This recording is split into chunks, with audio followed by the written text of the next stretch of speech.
Hello, my lovelies, and welcome back to Sondering Tarot. And better late than never, here is your February's Deck of the Month, Strength versus Weakness series. This is part one of a 5-part series. We cover a featured Deck of the Month. In this case, we had a tie between the Tarot of Pirates and the Baroque Tarot. I let my father choose, so he chose the Tarot of Pirates. So this is our featured deck for February. He was my tiebreaker. So I hope that is okay. For those of you that were wanting the Baroque Tarot, it will be added later on in one of my community polls. You can vote on it again. Hopefully it'll win out and won't end up in another tie with another deck to where it can actually be featured. But for those of you that are unfamiliar with this series, we go over the strength and weakness of the deck. I usually try to show you other decks that have the same strength or make up for the weakness. I also go through the job that this particular deck has in my collection, and if I can, I do show you other decks that have the same job. We also cover whether or not the deck is worth purchasing in this particular series. This is part one, so this is the overview.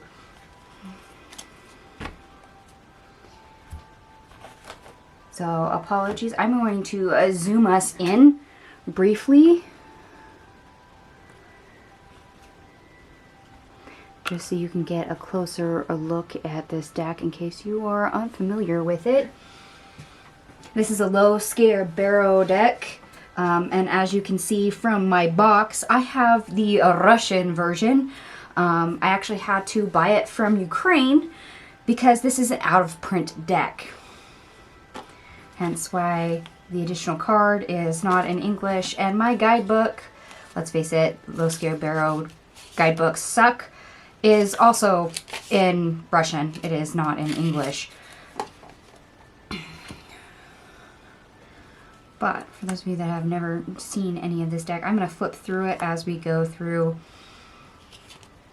some of the information on this particular deck. I actually like this deck quite a lot. I have an inner pirate, so hence why I wanted it and was willing to pay the price to track it down, even if it was a Russian version. Good thing it's low scale barrow. It does come with multiple languages on the actual card, and it's a standard RWS format, so it doesn't bother me that the very bad low scale barrow pamphlet guidebook is useless. It works out just fine for me. Now, I did my very first interview with this deck after I got it. And when it came to what is the strength of this deck, this is the card that came out, the Ace of Pentacles. Very fitting that a pirate tarot deck is a career deck. That is the strength of this deck. Treasure. I actually had a good time running and telling my family for like 5 minutes that the strength of this deck was treasure. Like I said, very, very fitting. And I'm gonna bump this out to the side, and I'm gonna bring in another deck with the same strength, since this is career money. That's how we make our money.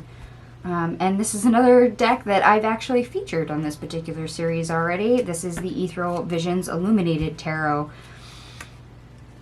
So here's another deck that maybe you can utilize in place of the Tarot of Pirates if you do not have it, but need a career deck.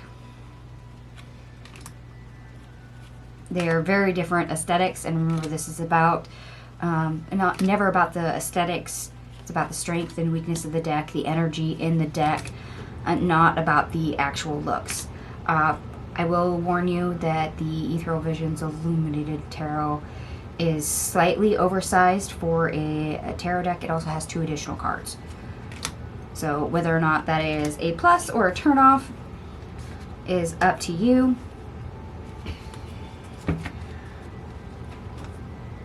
And in my first interview with the Tarot of Pirates, I also questioned what is the weakness of this particular deck. And I can't remember if I got the Lover's card here or the Two of Cups, but love is the weakness of this particular deck. And let's face it, pirates, pirate theme, if you think about it, they're all more for adventure, good times, rough life. It's not about love. It's usually about, hey, where's my treasure? Where's my riches? Which is very fitting for a pirate theme, if I do say so myself. However, I do like to give you a deck that makes up for that weakness, and we have here Chris Ann's The Muse Tarot. So here's a very different looking deck that can make up for the weakness of the Tarot of Pirates. Now, the Muse Tarot does have multiple strengths. Love just happens to be one of them. The suits are renamed in this deck. The kings are also sideways in this particular deck. And here's a king right here. Now that might be, and here's another, might be a turnoff for some of you. And as you can tell, the aesthetics are completely different between the two decks. Remember, this is about the energy, not the aesthetics. But it's another deck that maybe you can reach for if you are lacking the Tarot of Pirates.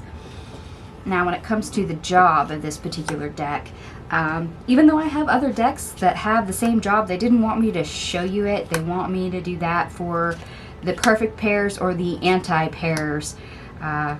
So, sorry, no spoiler alert in that particular area.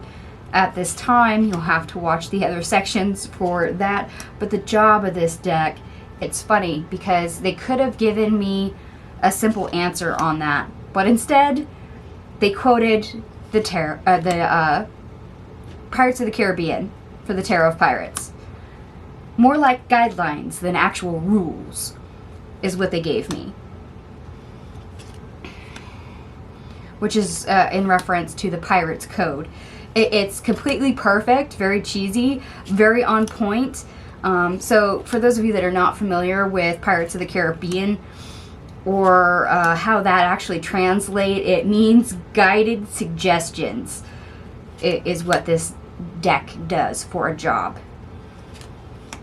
But just sticking with the pirate theme, yeah, more like guidelines than actual rules. It seems very fitting for me. It's appropriate. Okay, and at this point, I apologize for anyone who may get dizzy, but I'm going to zoom out now just a bit because we're going to discuss whether or not this is worth purchasing. Like I said, this is unfortunately an out-of-print deck.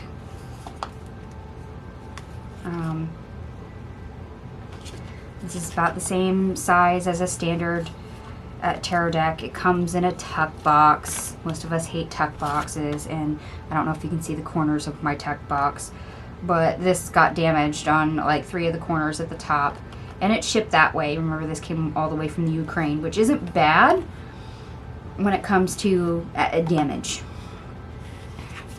I mean, it's unedged. Here are your backings. I mean, it's a little bit flimsy cardstock. It's not the greatest, but it's not the worst by far. I will at least say that much. So besides cost, because you'd have to buy it as an out-of-print deck, the packaging, which, let's face it, Lo Scarecrow sucks at. The guidebook, which is an utter fail in any language. In this case, this is not English, so it's unusable anyway. And in my opinion, Lo Scarecrow, most of their guidebooks are not usable when they published it themselves, simply because it's very minimal information, because they try to cram 4 languages in the guidebook, and it's never enough anyway. Whether or not you consider unedged tarot cards is a plus or minus is up to you. If you like pirates, that might actually be a plus for this theme, because it is very pirate themed. For the artwork, one thing I will note is here is the Justice card. It is number 8 in this deck. Strength and Justice are flipped. Justice is 8, Strength is 11 in this deck. Some people like that, some people hate it, some people really don't care.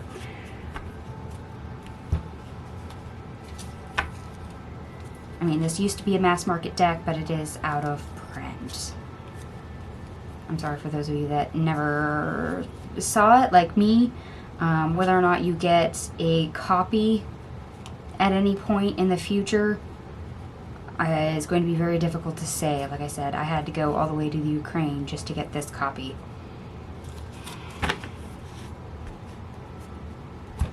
Alright, my lilies. I'm going to go ahead and leave this here. We're going to go deeper into this particular tarot deck. We will be discussing perfect pairs in the next 2 portions. So we'll do perfect pairs tarot, we'll do perfect pairs oracle, and then we'll move on to anti-pairs. So hopefully I'll see you in the next section. Bye.